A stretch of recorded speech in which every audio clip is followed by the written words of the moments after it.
Hello friends, जय हिंद। आज हम लोग आने वाले सभी टीचिंग एग्ज़ाम के लिए कोहल वर्ग का जो नैतिक विकास का सिद्धांत है उसको कंप्लीट करेंगे, जो सभी टीचिंग एग्ज़ाम के लिए बेहद इंपॉर्टेंट है। और अगर आपको वीडियो अच्छा लगे तो वीडियो को लाइक करें, चैनल को सब्सक्राइब करें। तो चलिए देखते हैं। सबसे पहला पॉइंट बताया गया है यहाँ पे।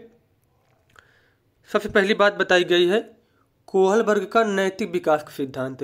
अब सीधा क्वेश्चन ये पूछा जाता है, पहला क्वेश्चन यही बनता है यहाँ पे कि नैतिक विकास का सिद्धांत किसके द्वारा दिया गया था। तो आंसर हो जाएगा कोहल वर्ग के द्वारा। किसके द्वारा? कोहल वर्ग के द्वारा दिया गया था। मनोवैज्ञानिक लॉरेंस कोहल वर्ग ने पियाजे के ही सिद्धांत में थोड़ा परिवर्तन और विस्तार करके अपना सिद्धांत प्रस्तुत किया, जो कि नैतिक तर्क के विकास, डेवलपमेंट ऑफ मोरल रीजनिंग का सिद्धांत दिया। जैसे कि बात किया जाए कि सबसे पहले नैतिक विकास का सिद्धांत किसने दिया था, तो इनसे पहले पियाजे ने दिया था नैतिक विकास का सिद्धांत। फिर उसी में थोड़ा इन्होंने सुधार करके अपना सिद्धांत दिया। जहां पियाजे ने नैतिक विकास के 2 चरण बताए थे, वहीं कोहल वर्ग ने इस विकास को 3 विभिन्न स्तरों के अंतर्गत 6 चरणों में बांटा। बात की जाए पियाजे की, तो पियाजे ने कितने चरण बताए थे? 2 चरण बताए। और कोहल वर्ग ने इस विकास को 3 विभिन्न स्तरों के अंतर्गत 6 चरणों में बांटा था। अब जैसे कि कुछ पॉइंट यहाँ पे हम लोग देख लेते हैं नैतिकता के बारे में। नैतिक व्यवहार जन्मजात नहीं होता है, इसे सामाजिक परिवेश से सीखा या अर्जित किया जाता है। नैतिक व्यवहार क्या जन्मजात नहीं होता है, इसे सामाजिक परिवेश से सीखा या अर्जित किया जाता है। सर्वप्रथम बालक का अनौपचारिक रूप से अपने आस पड़ोस तथा स्कूल में नैतिक विकास होता है। जब बालक का जन्म होता है तो वह ना तो नैतिक होता है और ना ही अनैतिक होता है, बल्कि वह अच्छा व बुरा आचरण समाज से सीखता है। इसलिए कहा जाता है कि विकास की प्रक्रिया में वातावरण की महत्वपूर्ण भूमिका होती है। अब जैसे कि पहला स्तर जो है कोहल वर्ग का, जिसको कहते हैं पूर्व परंपरागत नैतिकता, इसकी एज जो होती 4 से 10 वर्ष होती है और इसके अंतर्गत 2 चरण आते हैं, आज्ञाकारिता एवं दंड, कारण सापेक्ष अर्थात स्वलाभ मानसिकता। उसके बाद दूसरा स्तर है परंपरागत नैतिकता, इसकी एज होती है 10 से 13 वर्ष और इसमें 2 चरण हैं, अंतर व्यक्ति सौहार्द एवं अनुसारता, और इसे ही अच्छा लड़का या अच्छी लड़की की अवस्था कहा जाता है। और दूसरा चरण है सत्ता एवं सामाजिक व्यवस्था का अनुपालन। उसके बाद स्तर तीसरा जो है उत्तर परंपरागत नैतिकता, इसको कहते हैं, इसकी एज होती है 13 वर्ष से अधिक। 13 वर्ष से अधिक का जो बच्चा होगा वह उत्तर परंपरागत नैतिकता वाली अवस्था में रहेगा। अब इसमें 2 चरण होते हैं, पहला सामाजिक संविदा और दूसरा सार्वभौमिक नैतिकता। अब इन सभी चरणों की जो है विशेषताएं होती हैं वो हम लोग देख लेते हैं यहाँ पे। अब जैसे कि यहाँ पे स्तर फर्स्ट में जो 2 चरण होते हैं, ये फिर चरण फर्स्ट है आज्ञाकारिता एवं दंड। इसमें क्या होता है? अब बात की जाए आज्ञाकारिता एवं दंड की, नैतिक विकास का सबसे पहला चरण होता है और सामान्यतः बच्चों में पाया जाता है। इस स्तर में बच्चे नियमों को सर्वोपरि एवं अटल मानते हैं। नियमों का पालन महत्वपूर्ण होता है क्योंकि दंड से बचने का एक यही तरीका है।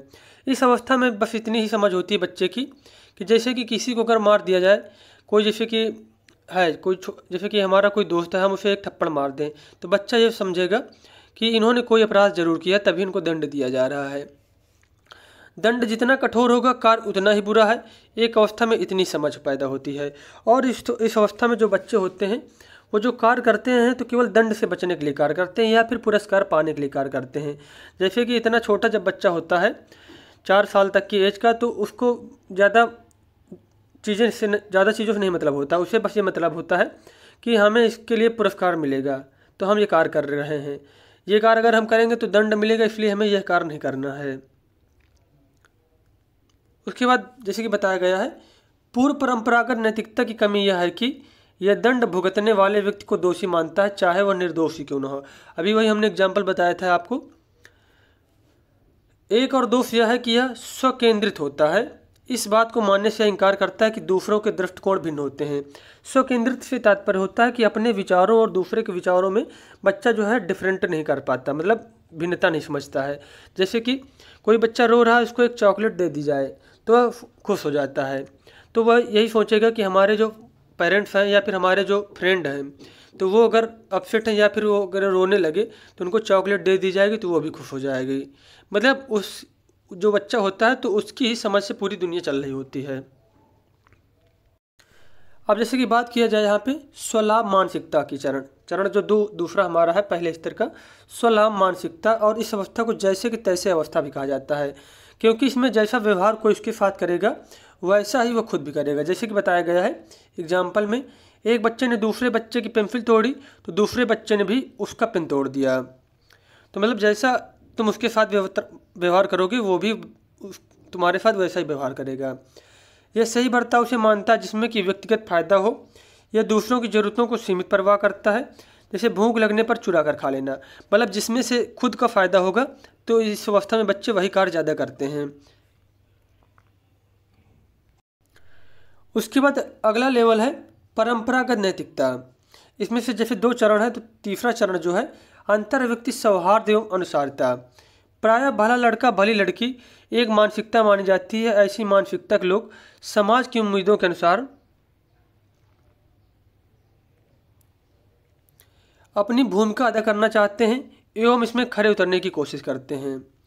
क्या करते हैं, मतलब जैसे कि जो समाज के मानदंड बनाए गए हैं कि जैसे कि बताया गया सिगरेट पीना गलत बात है, तो बच्चे क्या करते हैं इस अवस्था में सोचेंगे कि नहीं, सिगरेट को जैसे बोल दिया जाए पीने के लिए किसी को तो बोले कि नहीं ये गलत बात है, गाली देना गलत बात है। तो मतलब समाज के जो मानदंड बनाए गए हैं तो उन्हीं मानदंडों में खड़े उतरने की कोशिश करते हैं, और ऐसा करने से उन्हें लगता है कि समाज हमें अच्छा लड़का कहेगा या फिर अच्छी लड़की कहेगा। ऐसे व्यक्ति अपने संबंधों को प्राथमिकता देते हैं, दूसरों से इज्जत पाने की उम्मीद रखते हैं एवं आभार प्रकट करना नहीं भूलते हैं ताकि संबंधियों में उनकी छवि अच्छी बनी रहे। उसके बाद यहाँ पे चरण चौथा है सत्ता एवं सामाजिक व्यवस्था का अनुपालन। इस अवस्था में लोग जब अपना निष्कर्ष निकालते हैं तो समूचे समाज की व्यवस्था को ध्यान में रखते हैं। उनकी प्राथमिकता होती है कि विधि व्यवस्था बरकरार रहे, अपने कर्तव्य को करते जाना है। मतलब जो नियम बनाए गए हैं तो वो नियम हमें नहीं तोड़ना है। जैसे कि एक रेड सिग्नल है और किसी का रेड सिग्नल के आगे एक्सीडेंट हो जाए तो बच्चा क्या करेगा, वेट करेगा कि जो है सिग्नल ग्रीन हो जाए उसके बाद ही जाएगा। तो मतलब उसको जो है सामाजिक नियम जो बनाए गए वो नहीं तोड़ेगा इस अवस्था में बच्चा। उसके बाद बात की जाए अब यहाँ पे लेवल 3 में उत्तर परंपरागत नैतिकता। अब इसमें जो स्टेज चरण 5वां चरण है सामाजिक संहिता। इस अवस्था में क्या होता है, इसमें किशोर यह मानते हैं कि नियम लोगों की भले के लिए हैं। अगर किसी नियम से किसी का नुकसान होता है तो ऐसे नियमों को तोड़ देना चाहिए। जैसे कि पिछली अवस्था में रेड लाइट अगर थी तो बच्चा जो है रेड लाइट क्रॉस करके आगे नहीं जा रहा था। अब इस अवस्था में क्या है, बच्चा ये सोचेगा कि जैसे कि रेड लाइट के उस पर किसी के एक्सीडेंट हो जाए तो बच्चा दौड़ कर जाएगा और रेड लाइट की चिंता नहीं करेगा, जाएगा उसको बचाएगा, क्योंकि उसके ये समझ डेवलप हो जाती है कि पहले इंसान को बचाना ज़रूरी है। ये नियम तोड़े भी जा सकते हैं। नियमों से इंसान बंधा हुआ नहीं है, जबकि इंसानों के द्वारा ही नियम बनाए गए हैं।